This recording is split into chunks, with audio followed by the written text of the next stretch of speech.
Good morning, guys, or afternoon or evening, depending on where you are in the world.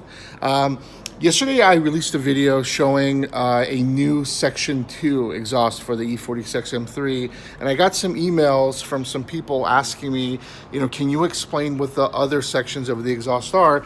Because some people say some websites call one thing a Section 1, some other websites call one thing a Section 2. It's a little bit confusing as to what's what.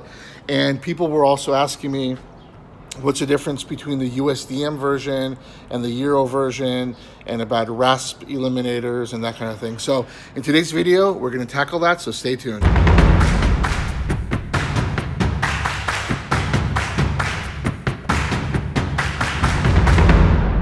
E46 M3, it's on the lift again, and I wanted to use this opportunity of having it on the lift to discuss with you the factory exhaust, because there seems to be a lot of confusion over what each part is, what each part does, and what the difference is between the Usdm and the Gyro version. So let's begin at the very front with the header. So it might be kind of hard to see here because I do have the splash guard on, but the headers are not considered Section 1.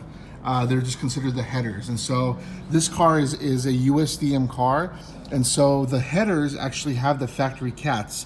Here's one cat, and the other one is up there where you see the O2 sensor right there. So the Usdm version has the factory cats on the headers. The second part is the part that comes off of the headers, and that's this guy right here. And so this is considered the Section 1. This is the first section after the headers. And so here you can see that it's basically two pipes with one resonator. And I'll explain a little bit more about each one later. So from the Section 1 back, you have the Section 2. And so this one has a factory H pipe built in, comes all the way back. It has a rather large resonator, and it comes all the way back over here, and it connects to the muffler. The muffler is considered the Section 3. And so here we have our muffler on the car. So now you guys know that the headers are essentially the headers.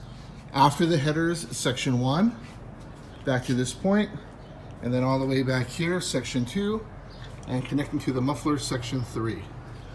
Okay, so let me address the concern difference between the Usdm and the Gyro header. So the Usdm version, as I mentioned before, has the headers on the cats. And these are 200 cell cats. So 200 cell is actually pretty good. It's relatively high flow.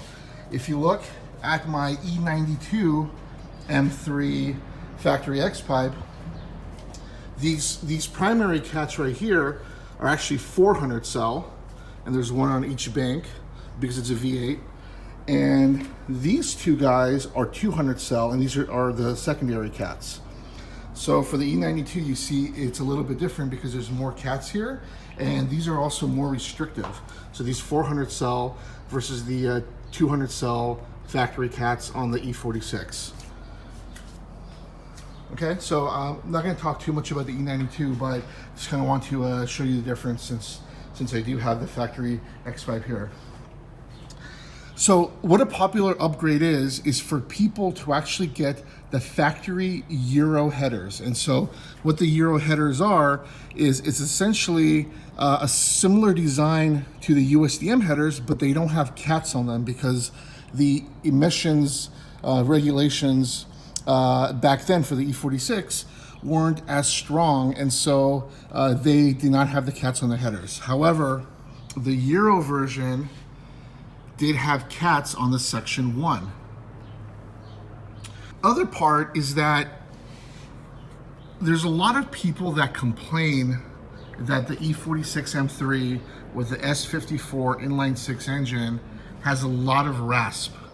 Almost all of the RASP that comes from this exhaust is from the Section 1. And so what a lot of people do is when they upgrade these pipes for the Section 1, they put inline resonators in here. And so I'll actually show you what kinds of resonators we have with a link below. So look at those, and they're basically vibrant, ultra quiet resonators. And what you can do is you can put one here and one here, and they work almost kind of like mini mufflers, and they really, really reduce the RASP. Some people put in other resonators that they call AR20, and so that's also another option. But if you can essentially replace this this factory section 1 with an aftermarket section 1, or just get new resonators welded in here, it'll reduce most of the RASP. Then a lot of people leave the section 2 stock. The piping's actually pretty big. It's not really that restrictive. It doesn't change the horsepower level much, but because it does have this really large resonator muffler on here, it does reduce a lot of the noise that the exhaust makes, and it also makes the exhaust sound just a little bit more mellow. So a lot of people just leave the section 2 and they upgrade the muffler here, you know, like we did here with the new section 3. So I hope this answers most of your questions. If you guys do have any other questions at all that I did not address here, please ask in the comment section below, and I will be happy to address whatever comments or concerns that you guys have about the E46 M3 exhaust. And I hope this was helpful. All right, guys, till the next video. Thanks.